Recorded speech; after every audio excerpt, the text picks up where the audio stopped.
Welcome to the Irish Snug podcast. So why don't we start? We'll start off with an introduction. Join us today on the Snug is someone who is making the Irish language more accessible, vibrant, and more relevant than ever before. You might know her from her massive online presence as Irish with Mollie. Mollie Guidera is an educator and creator dedicated to stripping away the classroom stigmas of the Irish language and replacing them with the beauty of its history, its logic, and its soul. Whether she's teaching the nuances of a traditional phrase or helping people reconnect with their ancestral roots through the language, her passion is infectious. Mollie, welcome to the Irish Snug. Gurv Mila Mahagat. Thank you so much, Tim. I'm delighted to be here. Thank you for the invitation. It's great. Your energy is just, I first discovered you on social media, and I just noticed you have that infectious thing about you, and I think it's great. It's great, and I think the Irish language is really there's a revitalization right now. So we'll talk about that. But why don't we start off? You've been teaching for many years, and it sounds like you've been all over the world. So what gave you the spark for teaching?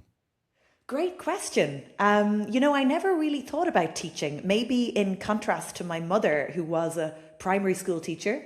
Sometimes we want to kind of rail against what our parents do or not go down the road that they think is best for us. So I think they saw in me bossing my brothers around and creating mini worksheets for them as a child even. They probably thought, you are a born teacher. But I never really saw that or wanted to be a teacher. I was thinking about speech and language therapy, drama, loads of different things. And then I was working with children and teenagers in the Swiss Alps as a camp counsellor. And I really love working with all ages and just the energy of groups and dynamics and explaining things and having the crack. And then I met a lot of teachers there, and they were just raving about, the lifestyle you could have traveling and teaching in different places. So I did my Cambridge CELTA course, which is teaching English to adults. And that really ignited a spark, I think, for grammar, literature. I have a degree in literature from Trinity. So I've always loved reading and writing, and it just made sense, that I could combine one of my dreams, which was traveling the world, with my passion, which was kind of growing, to create materials and to make learning fun. And then over time, one thing led to another, and Irish teaching became my thing. And I, kind of applied those skills that I had learned as an English language teacher to teaching our own native, indigenous Celtic language, and probably inspired by my first teaching job, which was in the Basque Country in northern Spain. They'll tell you, this is not Spain, this is not France, this is the Basque Country. And their pride and enthusiasm and their commitment to their culture and history really opened my eyes, because it was the first place I had moved. I was 22, and it kind of reminded me wow, we have our own language, but we don't speak it every day. We don't see it in the shops and the bars, and young people aren't celebrating it. So I think that really kind of planted a seed for me. Is that area kind of bilingual, or do they in their own native language? Exactly. I've never been there. So the Basque Country is in both France and Spain. Right. And there's a brilliant book on this called The Basque History of the World. And the Basque language is ancient, and it's kind of a mysterious one, in terms of where it came from. And there are definitely links between the Irish and the Basques because of emigration. And it's beautiful how much they've preserved and protected their identity and their heritage. And they protest for independence all the time, very peacefully and not so peacefully. So ETA is a group that might be connected with the IRA in terms of, imprisoned freedom fighters. But really, really interesting history. And also it has some of the best food in the world. It has great surfing beaches. So it was a brilliant place to be as a young 20-something-year-old. Oh, that's great. That's great. And so tell me more about, I have your book, by the way, and we'll talk about that. in a little bit later, but I did read about how there was much influence that you had through your grandmother with the language. Yes. Tell us about that. I have a photo of her here on my desk. Yeah. I think we can't underestimate the positive praise that we can get as children and teenagers and young adults, and this kind of unconditional, abundant love. And she really bestowed that on us. She'd be like, "You're a bundle of love, you're a gem, you're a darling, you're a charmer," and just always praising, always positive. We have a seanachal in Irish, Mull an oige agus chuckishi, meaning praise the youth and she will come, or she will flourish. Not just for girls, but for anyone. That I try to embody with my teaching style as well. I think when people feel supported and kind of, boosted by praise, they end up achieving incredible things. And to feel loved and like you can do no wrong, and even if you do, you're still loved, that's fine. So my relationship with her was just kind of growing and strengthening when I was studying in Trinity in Dublin, because I would walk up to her house and we'd have porridge together and celebrate my exam results with the Baileys and different things like that. And then she went into a nursing home. She lived till a great age. She was 96. And I was traveling the world, and I would phone her and write letters to her, and she was getting more and more deaf. And she had been practicing Irish her whole life, cycling around the country, working with a hostelling group called An Oige, meaning the youth. And so she loved Irish, and she was always learning, and she kind of really exemplified this idea of lifelong learning, which is something I include with my courses as well. But I remember just becoming a bit frustrated that she wasn't able to hear me. She was incredibly deaf. And then I switched to Irish one day on the phone, and she could hear me fine. So it was beautiful to have that connection with her. It's interesting you bring that up, because I did have a friend of mine who is from Derry on the podcast, and he was telling me, I thought it was his friend, but I think it was actually his uncle who was very sick, and he obviously English was his first language, but he did speak Gaelic, Irish as he said Gaelic, but it was interesting because he said in his final days he started having dementia. He couldn't remember he couldn't speak with anybody. But when he came in the room, he spoke Irish to him, and he was able to have a full conversation with him. So how interesting is that he couldn't remember the main language he spoke his whole life, but he was able to have a conversation in Irish. It's amazing. It is incredible, the way the brain works. And because we've just come through Seachtain na Gaeilge, or Irish Week, the 1st till the 17th of March is always celebrating Irish culture and language. And so I've had people reach out to me from New Zealand, Australia, Canada, the States, all over the world, asking for particular phrases so they could teach their communities and people in nursing homes. And one particular guy in New Zealand said that he works with the elderly in a nursing home, and that he wrote things on the board and they practiced them, and people were in tears and they were remembering all of these phrases and songs and stories that their grandparents would have taught them. And it's just really beautiful to think that the language kind of lives through us, and we can come home to that language, and it's there for us. My last guest was Dawn Doherty. She's actually my cousin. She's from Mayo, but she lives in New York now, and she teaches music and singing. And she has a music therapy program where it's a very similar thing, where she'll sing songs with some elderly people, and it's the only thing that gets them into some sort of, they remember, and they, we're talking about like Alzheimer's and dementia, things like that. It's a great, the brain does work and I think God works in mysterious ways as well. It's just very, very, very cool. Let's see. So your grandmother, you wrote in your book, your grandmother said that when you're speaking Irish thoughtfully, you hear every single letter, even the silent ones.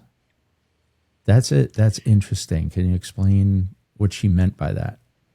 Yes. I think People might come to Irish as a beginner and look at the words and feel very intimidated and overwhelmed. And, they might think, oh, I'll never be able to do this. This is crazy. Like FH sounds like nothing. BH sounds like W or V.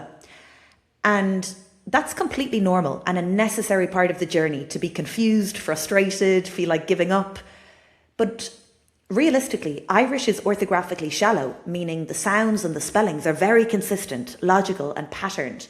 So, for example, if you're saying, I'm great, tá mé ar áwas. We have different ways to say I'm brilliant or I'm great, but this is one of them. Tá mé ar áwas. And the last word there, áwas, comes from the idea of improvement, and it's spelled F-H-E-A-B-H-A-S. So if you're an English speaker, you might be like, Phoebus, or us. You might be completely thrown out by that word. But when you learn that FH sounds like nothing, BH sounds like W, and the broad and slender vowels kind of affect the sounds, then it's very consistent. It's just áwas. So there's a pregnant pause there at the beginning with the silent FH. You know that ABH sounds like ow, and you know that a broad S sounds like S. So áwas. And people agree with me. I'm not just going mad. People say it is true. It's all clicking. That you start to see the letters in a different way, and they are the rhythms that rise from the landscape. You can really feel the music and the poetry and the lyricism in the words. So I think what she meant was there is sense there, and there is something meaningful, and there's music, and these inflections and intonations all make sense when you start looking thoughtfully at the words. And it's consistent throughout, right? So, I mean, some people might be intimidated by that, but if you want, the more you do it, I guess it's not memorization, it's more you feel it. Exactly. Is that right? And Would that be correct? for English speakers, a lot of the Irish diaspora, and we have one of the largest diasporas in the world, most of us are native English speakers. And I've also taught English, as you know, so English is orthographically deep. It's really inconsistent and irregular. And we've learnt words, we know how to say them properly and spell them, but they're not as logical as Irish. So we don't give ourselves enough credit that it's worth it and we can do it. Humans are very quick to say, oh, I'm bad at languages, I'm too old, I'm too stupid, but it's worth it and you can do it. And it all makes sense with the right method and mindset. And there's that part of, I guess, in Ireland, I've heard all these stories of this is the way you have to learn it. And it was almost shoved down your throat. But the reality is that English was shoved down the throat first. Yes, right? Exactly. So even that word usage, your choice of shove, like it's a very violent and aggressive history. And we do use words like it was beaten into us. It was shoved down our throat. And you're right, like Irish children were made to wear the bata scored, which is a tally stick. And it was a wooden kind of ledger, and a notch was struck off or carved into it every time they spoke their native language, the only one that they knew. And they were beaten for every notch that was on the wood. And it's so sad and painful. And I think a bit like the famine, genocide, and 800 years of oppression, I think there have been generations who didn't want to deal with that, who couldn't talk about it and couldn't digest it as the trauma that it is. And I think thankfully, younger people and older now, everyone is kind of unifying and coming together and saying, this is our language, this is our culture, this is worth nourishing and celebrating. And we don't need any room for shame or judgment or fear or hatred. We've had enough of that in Ireland. We need to embrace it and come together and be supportive and, and give everyone a bula bus, a clapping hands if they try anything, even if their pronunciation is a bit wrong or their accent is a bit off. It's like fair play to you. So you feel like with the internet and social media and bands like Kneecap You feel that there's sort of like a renaissance or a paradigm shift happening now. Definitely. Yeah, it's very special. And it's not just a wave, it's a flood of interest, and it's only growing. Yeah. I see there's so many different TikTok. I never knew about TikTok until I started doing the podcast. And, it is interesting. You get some interesting stuff, some not so interesting stuff.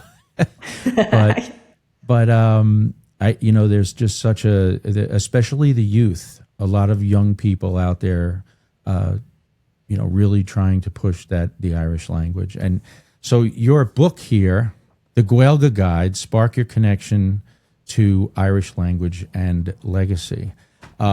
Your book, as a firefighter, it kind of caught my eye.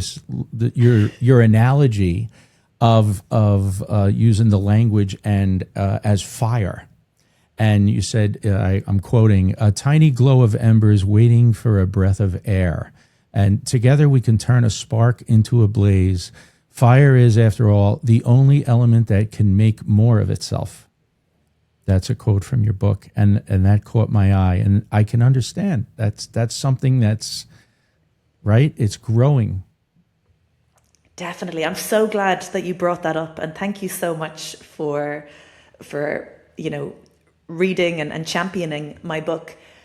Yeah, I really see it as this light, because it's illuminating all these facets of our psyche as Irish people, growing up with a different way of thinking and different mythology. And whether you grew up in Ireland or Argentina or Moscow or New York or wherever you are in the world, whether you're Irish or not, there are such beautiful and valuable Indigenous insights. But I think for Irish people who have Irish ancestry, there's a real connection there. And this, these embers that you need a bit of kindling to kind of reignite that and light it up. And I hear this all the time, this kind of splunk hishkana, meaning like a light bulb moment, people realizing, that's why my parents said that. That's why I believe this. That's why I see it that way. Well, and you've been called a language healer.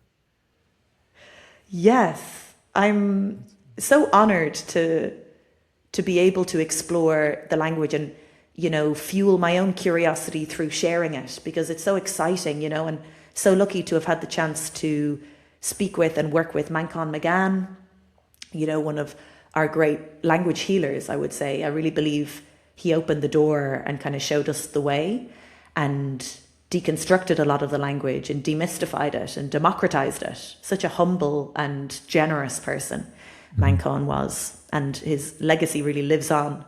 But I think it is such a healing and revealing journey, and I'm so grateful that I'm able to meet people and share it with them, and they're kind of giving me this feedback that it's really released something in them, that they're able to deal with, maybe parts of their own history or family or their connection with Ireland, and how the language really speaks to them. People feel like it's more like a remembering than a learning something new. And I know it can feel really cheesy. Like recently I was opening registrations and saying, do you feel that familiar pull, that energy? And people were like, yes, I feel it, So I think it is a universal thing, but it's also very much tied to, this idea of home and belonging, and this craving that we have for authentic community in such a fast-paced capitalist world. How many students would you say you have now throughout the world? So now over 12,000 students in over 85 countries. Wow, 85 countries. That's amazing. Yeah, what would you say is the most surprising or most interesting reason a non-Irish person has given you for wanting to learn Gaeilge? Great question. I feel there have been multiple interesting stories. Definitely, I think British soldiers with PTSD from Northern Ireland who might want to redeem themselves or come to terms with the atrocities of the Troubles. Wow. That was quite challenging, being their teacher and realizing wow, I'm kind of maybe too young and too removed from the Troubles to truly understand it, because I grew up in Dublin and I'm 35, and I think for us in the Republic, in many ways, maybe like the language and calling the genocide the potato famine, we had to kind of distance ourselves to move forward as a country and, Have and you gone to accelerate, Derry? Have you been to Derry? I haven't actually. Oh, I've been to Derry, the county, but not the city. And I've just watched Derry Girls and I loved it so much. And I have some friends from Derry, so I'd really love to visit. Yeah. Yeah, you should go. You definitely should go to Derry, and I can put you in touch with some people that you might want to speak to there. Oh, Very, Garth very Margaret, much thank you. into the Irish language. Very much. I'd Even really, written their really own love to books. visit. I will visit maybe this year. I'd love to make a trip. But Yeah, yeah, another story. Only yesterday, someone said to me, think of all the diaspora in Latin America.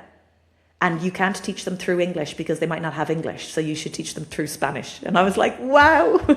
Like, Do you I speak can fluent? more or less. How many languages do you speak? So I have a good level of Portuguese and Spanish, some French, tiny bit of Japanese, and then Irish and English, and some Irish Sign Language. Oh, I'd love to learn more languages and I'd love to improve. I'm always trying to learn more. But I found that really interesting that this student was saying, like, there are big Irish diaspora communities in Latin America who want to learn Irish and they need to learn through Spanish. Argentina, I think, has a very big. Yes. Yeah, they're one of the largest St. Patrick's Day parades. I think. I heard that. I don't know. That's a place I need to go. I've been all over. I play the bagpipes in the FDNY bagpipe band, so we've traveled all over the place. All over the United States, Ireland, Scotland. Have not been to Latin America yet, though. That would be interesting. Let's talk about Hiberno-English. Is there a ghost of the Irish language that lives in the way we speak Irish today? It does indeed. And a ghost who keeps coming back, materializing itself. So Hiberno-English is the dialect of English we speak in Ireland, and it's basically Irish, just translated into English. So a lot of the structures, people who move to Ireland might be like, what are you talking about? Like even simple things that we take for granted. We might say, safe home instead of goodbye. And safe home is literally, be safe until you get home. And it comes from slán abhaile in Irish. Slán meaning goodbye or safe or secure. And abhaile is to home. So there are so many things that are just literally Irish, but changed into English. And I suppose this is how we protected and preserved our own language when it was under threat. You can't just tell people, stop speaking your language, now you speak this other language, because people think of language as a means of communication or just words or structures, but languages are a whole world of meaning, syntax, stories, jokes, expressions of love, different emotions. You just made me make a correlation. I guess this is part of your teaching. What you want to happen is you just said abhaile, and that's say it again. It's to come home. Exactly, Abhaile. to home. And I think the song. This is actually what my original. I'm going back 30 years ago. My original time that I saw somebody speaking Irish and singing in Irish was in Galway, in Connemara. And it was an old timer. He sang these songs, and he sang "O Roshad Vahawaya," right? Which means, is it welcome home or something like that? Exactly, yeah. Something like that. A poetic way of saying, oh, it's your way home. Welcome home, yeah. Okay. And that was like the original. I wanted to learn Irish then, but that's 30 years ago. How was I going to possibly learn that living in New York, And then it was only recently, maybe a year ago, and I heard a video of Kneecap singing the Herring song. I'm not quite sure how to say it in Irish, but it's just an a cappella song that they sing online, and I just thought that it was, I have to learn how to sing that song. It really inspired me. And then I said to my friend who lives in Derry and speaks Irish, I said, I want to learn Irish. And he said, well, and he told me about Duolingo, and then I found you. And that was the whole thing here. So now I'm on track. I have your book. Oh, no, wow, very good. Mahu. Fair play. So Yeah. I love how it links, that like yeah. people say to me, "Oh, I love kneecap and they inspired me to learn the language, so I found you." Or the other way round, they might see that I recommend kneecap and other bands and films. It's beautiful. It's a great community and it's very uplifting and human and kind. So I want to bring up a topic that I'm hoping that it doesn't offend any Irish at all. I say this first because when I read comments in various social media posts, there are very negative comments to what I'm going to talk about right now. And the topic is about how Irish Americans put on an Irish accent sometimes. Okay, and you hear it on St. Patrick's Day, and people say, "Oh, top of the morning," those kinds of things. That's not what I want to. That I don't like that. But and this is going to lead up to a question, Molly. All right, I just giving you a little. I'm painting the picture beforehand. I grew up with an Irish accent in my household. My grandparents, and that was just how we grew up. And I didn't even know the difference when I was really young. You don't even know that there's a difference. But as I got older, I realized that my grandmother has this, beautiful Irish accent, and there was a fondness to it. It was very, what's the word? Very affectionate, and we were drawn to it. So much that my mother and I would constantly talk to each other in like an accent. So I would say, my mother would say, "Good morning, Tim," and I would say, "Good morning, Mother." Very simple like that. And that's not like saying top of the morning to you on St. Patrick's Day. This was more of an affection. Now, my mother and I did that. We do that to this day. There's a it's just an affectionate way of just communicating because we love the Irish that much, right? So what happened to me, though, is now when I go to Ireland a lot and I go with my friends or whatever, my friends are always laughing at me because when I'm talking to somebody and they're somebody from Ireland and their accent is sometimes a word or two will come out of my mouth that is in an accent and I get embarrassed by it. But my friends laugh at me, but I cannot help it. It's just something that happens. And it's not something that is, I actually apologized to somebody one time because I did that and because I was embarrassed. And they told me that, I wasn't doing it to offend or mock them. But this woman told me, she explained to me, she said, it's more of a compliment. And she understood the affection. So that made me feel a little bit better. But here's the question. Does the Irish accent itself stem from the ancient language itself? And if somebody is learning the language, is their accent, is that accent in the pronunciation? So, for example, I think that the song, the herring song that I was just talking about, Aran Naskaden, is that how I pronounce that? Shinny, So that's it. I could, if I was saying it in my tongue, Aran Naskaden, or do you say it, Aran Naskaden? See how I'm kind of you understand where I'm getting at? Out on the Skadon. Yeah. Am I putting an accent in the pronunciation of the word as an Irish American learning the Irish language? Am I putting an Irish accent in the pronunciation of the word? You see, that's my question. I think when learning a language, it is important to kind of mimic native speakers or to, when you're learning French, you're not going to say bonjour, Exactly. you'll be like bonjour. Bonjour, And like, of yeah. course, bonjour, like they'll understand better. It's not perfect, but it's not like bonjour. Like they wouldn't understand bonjour because that's how I might read it in English. With my first language interference.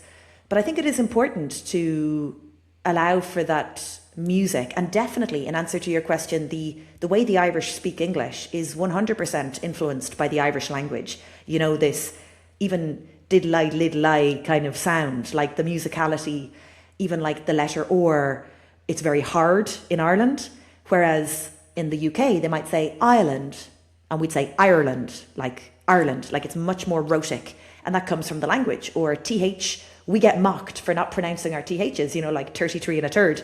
We don't have the TH sound like that in Irish. And then we get, Right. I grew up, there's a guy that was Irish that lived in my neighborhood, and he called me Timothy. Yeah. My name is Timothy, but he would call me Timothy. Timothy, I love it. But I think that's so beautiful. I think you've touched on a really important topic there. The relationship between the Irish and the Irish Americans. And hopefully that is changing for the better. I think people are waking up and understanding a few different things. The definition of nationality, what does it mean to you to call yourself Irish? People might have a different perception. People might believe, oh, you have to be born in Ireland and you have to live your whole life in Ireland and you have to eat a bag of potato a day, etc. But in the States, of course, it's a melting pot of different cultures, and people are actually preserving their own culture, a lot of people, in many ways in a much more careful and intentional and beautiful, respectful way than people who might do that in Ireland. In Ireland, people can take for granted many aspects of the culture. Thankfully, I think that's changing, and I think people are aware of the fact that people didn't leave for fun. People left because of a genocide and because of they needed employment and opportunities elsewhere. And I think Ireland has suffered so much in terms of an inferiority complex and having to look up to the US and the UK and other countries. And now Ireland is in a strong place and being able to reconcile itself and say, who are we and what do we give to the world? And also, in my view and in my experience, Irish Americans have built my whole career. I think Irish Americans are behind the whole Renaissance. They have such a powerful impact. There are so many of them. They are so enthusiastic. And in the past, we've seen that as too much or too cheesy or not Irish, because Irish people can be cynical or can kind of be emotionally repressed. Whereas I think Irish Americans are like, let's do the Irish dancing. Let's get the bower on. Let's play the pipes. And I think now people are waking up and realizing that's such a beautiful thing to be proud. It's pride and enthusiasm that will keep our language alive and keep it growing. And people sometimes ask me, oh, are your courses for Irish people or are they for Americans or like the diaspora around the world? And they're for both. They're for all, because it works for everyone. Right. I'm not speaking to one type of person from Boston, for example, whose great-great-grandparents came from Mayo. I'm speaking to everyone who wants to connect with the language. And I don't think it's relevant to create different courses for different types of people. I think everyone can benefit. So it's really interesting. I think, of course, like you said, if someone is kind of not done their research or just wants to capitalize on Irishness or not really understands the history and they want to wear like a green sparkly tie and say top of the morning to you without realizing Irish people never say top of the morning to you. Right. But I think people are generally really well educated on that and really respectful, and they just want to connect. I've come across both sides of that aisle where my cousins, I've brought it up to, and they say no, don't worry about the question being when I say I'm Irish, my cousins, they get that, they understand it, but I have run across people in Ireland who say, well, you're not Irish, and it's the understanding of, it's just the people truncating that they're getting rid of the hyphen, Irish American, because in the melting pot you have Irish Italians, Irish German, and everybody just here in America, everybody drops that. So like when growing up in school, you say, all right, well, he's Irish, he's German, I'm dating an Italian girl. Here it doesn't mean you're dating somebody that was born in Italy. That's just the way we speak, because we drop the hyphen. But when I can understand when you're in Ireland, they're not, seeing the same exact thing. So it's not a nationality thing. It's, it's a culture. It's a culture. And how you affiliate with your culture. Yeah. And I think if people are arguing or gatekeeping, people do that with the language. Oh, you're not a native speaker. You're not from this area. You didn't grow up with fluent parents, blah, blah, blah. They're not the ones driving the movement forward. They're holding it back. Likewise with culture. If people say, you can't call yourself Irish, it's like, give it a break, you know? Like, Ireland is an inclusive place by its nature throughout its history. We weep with those who weep, as Mamdani said the other day in the words of St. Patrick. Such a beautiful, humane, compassionate history with the Céad Míle Fáilte, the 100,000 welcomes. So I think with the online world, people are losing the run of themselves, but generally, I think good things are happening and people are saying we're stronger together. Ní neart go cur le chéile is a great proverb. No strength without unity. And people are realizing the Irish are all over the world and we all share this common thread of a different worldview, a different understanding. There's a tremendous amount of pride in this country as well with the Irish Americans on the history of the Irish coming to America, because if you go back to all the wars, go back to the American Revolution, go into World War II, the Civil War, the fight in '69. You know, Abraham Lincoln said, "Send in the Irish; they're the ones that are going to get the job done." You know, and there's a lot of pride with that. You know, a lot of pride. Let's switch topic. Let's say somebody in the U.S. Let's say somebody, or you know what? It could be anywhere. Let's say somebody wanted to start a local club that wants to learn the Irish language. With the internet and programs like yours, this is like very possible now. So, what would your advice be?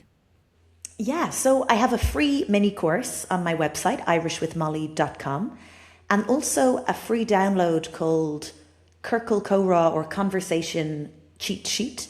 And it has maybe 100 different questions and answers and the basics of the language, things like, you know, what's your name? How are you? What would you like?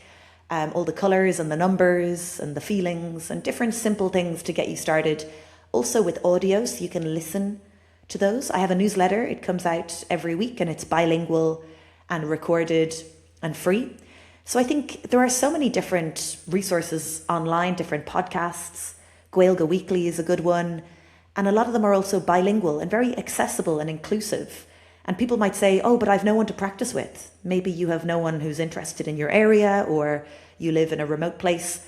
The great thing is, like you said, we have online communities practicing speaking, listening, reading, writing every day. And people making friends for life. People falling in love, getting pen pals. It's beautiful. And it's a really uplifting and positive, supportive space. So yeah, I would say there's so many different things to do. You can check out TG Ceathair, which is our national broadcaster as Gaeilge, and there's lots of documentaries in Irish, kids' TV shows. We have a new supplement to the Irish Times and the Independent called Scéal, meaning story, and a new podcast called Seachtain, which means week. And it's brilliant to see so much Irish at our fingertips. You know, even yesterday I was looking up this brilliant chocolate company based in Galway called Gra, meaning love. And most of the website was in Irish. I just did a skincare tutorial on Instagram and they sent me Kinvara, also a Galway company. All of it was in Irish as well. Like, we've never seen this before in Ireland, you know, in our lifetime, in my parents' or grandparents' lifetime. Never this amount of publicity for the language. And I hear, every time I hear the president of Ireland speaking, she's always speaking in Irish. She is a Ban Leach, a female legend. Yeah, a Ban Rian, a queen. She's just incredible. Such an amazing ambassador for the language, you know, and what Ireland, I think, means in our hearts and souls and spirits. So if you were, we're going to close this up here. So I'm going to give you a couple of just little nugget questions. If you were sitting in a snug with a figure from Irish history, who would it be? Oh, what a great question. You know, this is the Wow. Irish Snug. This is the Irish Snug. So Do you know what? Just because I visited his grave the other day in Glasnevin Cemetery and I did the Cunra na Gaeilge tour, it was brilliant. Highly recommend that for your next trip to Ireland. I would meet Michael Collins. Ah, Yes. yeah. But then Constance Markovich, there are so many people. Douglas Hyde, I would really love to meet. But yeah, let's go with Michael Collins. Michael Collins. Michael Collins it is. Okay, Yes. very good. And and here we go. This next question is, can you give me a piece of Irish history that may not be widely known? Maybe the origin of a place in Ireland and how its name in Irish may be relevant. Well, because you mentioned your family in Mayo, and I've spent a lot of my life in Mayo, it's one of my favourite, maybe my favourite county in Ireland. The name Mayo comes from Moy-O, meaning the land of the yew tree. And yew trees, also back to Glasnevin Cemetery, the yew is poisonous, and so cattle weren't able to pasture there. So in a lot of graveyards, you have yew trees. And Blind Boy talks about this on his podcast a lot, the logic that comes from Irish mythology and the stories and naming things a certain Etymology. way. Yeah, exactly. So I love that. I think, when we see a word like Mayo, it doesn't look Irish because it's an Anglicization. And so many of our names are Anglicized beyond all recognition. Yeah. My grandfather was from Ardmore Point, which is out on the Belmullet Peninsula.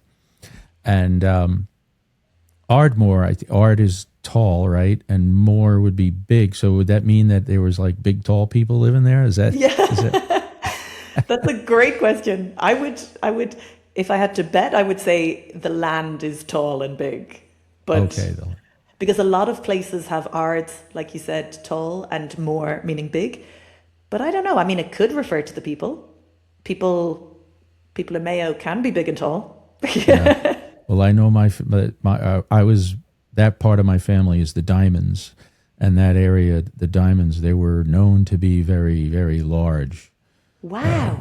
Tall. I know I had a grandfather that was 6'7". Great grandfather. Incredible. Yeah, that's pretty big for Ireland. Absolutely. Wow. Amazing. We just had a reunion in Belmullet last May or June, I forget. Oh, beautiful. And we had place. about 100 people there, and there was an older woman that was standing right next to me when we were taking a group picture. And she looked at me and she says, "Oh boy, you're a diamond." Oh, what a gorgeous compliment in both ways. Yeah, it was fun. Well, Wow. Mollie, this was so much fun. I'm really happy that we got to do this and get together and promote the Irish language. You're in Dublin, right? Yeah. Yeah. So if I'm ever in Dublin, I'll let you know, and maybe we have a pint in a snug somewhere. Perfect. I know a few snugs. Yeah. So thank you so much, Mollie. I really appreciate it, and have a great day. Slán. Slán.